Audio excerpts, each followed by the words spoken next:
बिस्मिल्लाहिर्रहमानिर्रहीम। शुरू अल्लाह का नाम लेकर जो बड़ा मेहरबान निहायत रहम वाला है। अल्लाह ने फ़जर की नमाज के वक्त जागने का हुक्म क्यों दिया? कभी आपके जहन में यह सवाल आया है कि अल्लाह ने हमें फ़जर के वक्त जागने का हुक्म क्यों दिया है? क्या फ़जर का वक्त सिर्फ़ नमाज पढ़ने का वक्त होता है? क्या इस वक्त के पीछे एक राज पोशीदा है? वो राज क्या है? उस राज को जानने से पहले ज़रूरी है कि हम नमाज के बारे में जानें, जो हम पर दिन में 5 मरतबा पढ़ना फ़र्ज की गई है। और ये 5 नमाजें किस तरह फ़र्ज हुए, इसके पीछे भी एक शानदार वजह है, जिस वजह का मुजाहरा सफ़र मेराज में उस वक्त हुआ जब हज़रत मोहम्मद सल्लल्लाहु अलैहि वसल्लम अल्लाह से मुलाकात के लिए वक्त के इंतहाई मुतस्सर हिस्से में 7वें आसमान से भी आगे तशरीफ़ ले गए। उस रात अल्लाह ताला ने एक ख़ास पसे मंजर में अपने हबीब रहमते दो आलम सल्लल्लाहु अलैहि वसल्लम को आसमान पर बुलाया और अपने खुसूसी इनामात से नवाजा। उस मुबारक सफ़र में अल्लाह ताला ने अपने कुर्बे ख़ास से नवाजा, अंबियाए कराम से मुलाकातें करवाई, जन्नतो जहन्नुम का मुशाहिदा करवाया और नेकियों के अजरो सवाब और बुरों के अंजामों का अजाब का नज़ारा करवाया।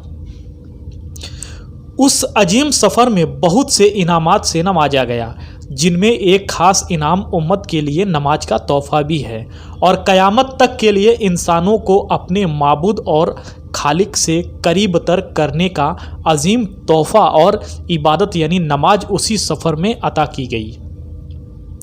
मेराज की रात जब आप सल्लल्लाहु अलैहि वसल्लम को 50 नमाजों का हुक्म दिया तो हज़रत मूसा अलैहिस्सलाम के कहने पर आपने अल्लाह से 50 नमाजों में नरमी की दरख्वास्त की और ऐसा कई बार हुआ, यहाँ तक कि अल्लाह ने उम्मत मोहम्मदिया के लिए दिन में 5 नमाजों का हुक्म दिया। जिसके बाद भी हज़रत मूसा अलैहिस्सलाम ने आप सल्लल्लाहु अलैहि वसल्लम को 5 नमाजों में कमी के लिए अल्लाह के पास एक बार फिर जाने की सलाह दी, लेकिन तब आप सल्लल्लाहु अलैहि वसल्लम ने फरमाया कि मैंने अपने रब से कई मरतबा दरख्वास्त कर ली है, यहाँ तक कि अब मुझे हया आ गई है और अब मैं राजी हूँ और इस हुक्म को हर तरह से तस्लीम करता हूँ।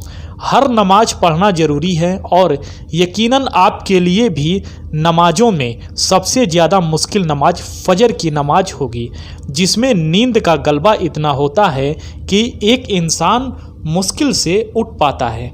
लेकिन दिन के इस खास हिस्से में जो राज पोशीदा है, उसे जब आप जानोगे तो यकीन करें कि आप फ़जर की नमाज कभी नहीं छोड़ना चाहेंगे। दुनिया में कई ऐसे लोग हैं जिन्हें स्लीप डिसऑर्डर या बेखाबी की शिकायत होती है, जिसमें वो सारी रात सो नहीं पाते, यानी उन्हें नींद न आने की बीमारी होती है और पूरा दिन काम काज करके जब रात को भी सो नहीं सकते, तब कई तरह की जहनी और जिस्मानी बीमारियां जन्म लेती है। और इस स्लीप डिसऑर्डर का शिकार आज हर दूसरा तीसरा इंसान हो रहा है, जिसकी बड़ी वजह अल्लाह के अहकामात को पीछे छोड़कर दुनिया की रंगीनियों के पीछे भागना है।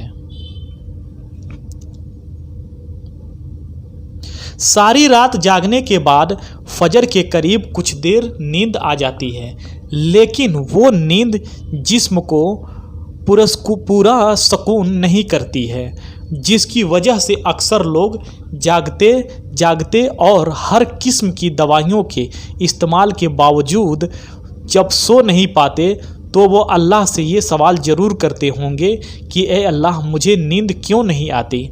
आखिर क्या वजह है?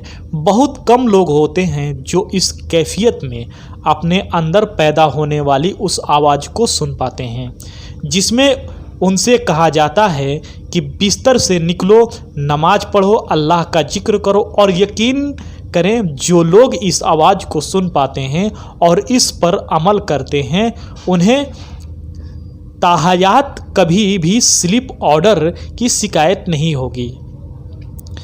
اس حوالے سے ایک صوفی نظم ہے جسے ایک امریکی مصنف یعنی کتاب کے لکھنے والے نے ترجمہ کیا ہے، جس کا ٹائٹل ہے don't go back to sleep, یعنی دوبارہ مت سو جانا۔ صبح کی ٹھنڈی ہوائیں ایک راز لاتی ہے، تمہارے لیے دوبارہ مت سو جانا۔ خود سے پوچھو تم کیا چاہتے ہو، دوبارہ مت سو جانا۔ لوگ دروازے کی چوکھٹ سے آ جا رہے ہیں، جہاں دو دنیائیں ملتی ہیں وہ دروازہ گول اور کھلا ہے، دوبارہ مت سو جانا۔ اس نظم میں بیان کردہ دروازہ ہماری دنیا اور اس دوسری دنیا کا ہے جہاں سے فرشتے ہر صبح اور شام کو اترتے ہیں، جن کا ذکر اس حدیث پاک میں ملتا ہے، جس میں آپ صلی اللہ علیہ وسلم نے فرمایا ہے کہ رات اور دن میں فرشتوں کی ڈیوٹی بدلتی رہتی ہے، اور فجر اور عصر کے نمازوں میں ڈیوٹی پر آنے والے فرشتے اور جانے والے فرشتے ایک دوسرے سے ملتے ہیں۔ پھر تمہارے پاس رہنے والے فرشتے جب اوپر چڑھتے ہیں تو اللہ تعالیٰ پوچھتا ہے، حالانکہ وہ ان سے بہت زیادہ اپنے بندوں کے متعلق جانتا ہے، کہ میرے بندوں کو تم نے کس حال میں چھوڑا؟ تو وہ جواب دیتے ہیں کہ ہم نے جب ان کو چھوڑا تو وہ فجر کی نماز پڑھ رہے تھے، اور جب ان کے پاس گئے تب بھی وہ عصر کی نماز پڑھ رہے تھے۔ فجر اور عصر کی نمازوں کے اوقات میں سونے سے منع کرنے کے پیچھے بھی ایک بڑی وجہ ہے، اور وہ یہ کہ سائنس کہتی ہے کہ جب سورج طلوع ہوتے وقت اور شام کو غروب ہونے سے پہلے سونا نہیں چاہیے، کیونکہ صبح کے وقت زمین پر آکسیجن بہت زیادہ تعداد میں ہوتی ہے، جس وقت ماحول تر و تازہ ہوتا ہے، اور یہ آکسیجن آپ کو دن بھر فٹ رکھنے کے لیے انتہائی ضروری ہوتی ہے۔ تو جو اس وقت سو جاتا ہے تو وہ اس وقت اس تازہ آکسیجن سے محروم رہ جاتا ہے۔